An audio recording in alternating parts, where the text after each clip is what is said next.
A question that is often asked of me, even by myself, is how was I able to study a PhD having a region the size of a pear removed from the left side of my brain and having epilepsy? I'll explain to you how I did that. Hi, my name is Martin. I have an extreme form of epilepsy where I experience one seizure a week, and I'm here to share my story with you.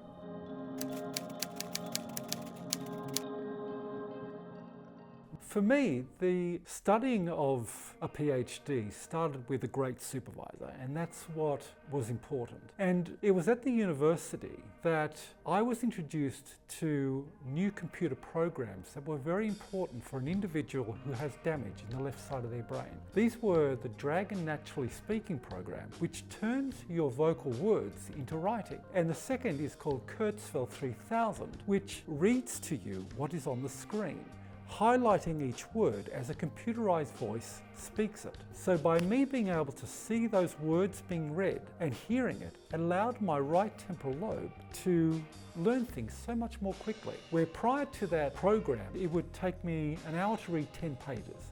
And then I would be so tired, I could not read anymore. But with this program, I could read for several hours at a time. It was so beneficial. And it was the disability support group for students at the University of Sydney that provided that for me. They also offered me the Access grant to study a graduate diploma of psychology, because with my original degree, as it had so many parts to it, I had only completed 18 months of the psychology, but they believed that it would be an important thing for me to do the further 18 months and make it a major. So that's why I studied that. Now, the degrees at an undergraduate level were not that easy because I was needing to sit exams. Like as a child, I'd have difficulty. But when I entered a postgraduate level, everything was done based on a thesis and a writing of a big book, basically. And that made it a lot easier for me because I could take as long as I needed to use these disability computer programs to hear what was being read back to me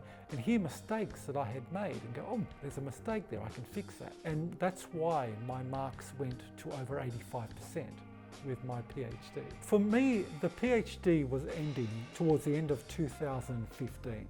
So in 2016, I decided to take a break, and I went and saw a doctor still here at the University of Sydney because I was still connected, and asked what would be a good way that I could help me with my epilepsy to control my seizures. And he said, I want you to go to Melbourne, to the Melbourne hospital, and speak to a neurologist there who can talk to you about this. And it was there that I was told that they were about to start a new trial using cannabinoid or with medicinal cannabis to treat epilepsy.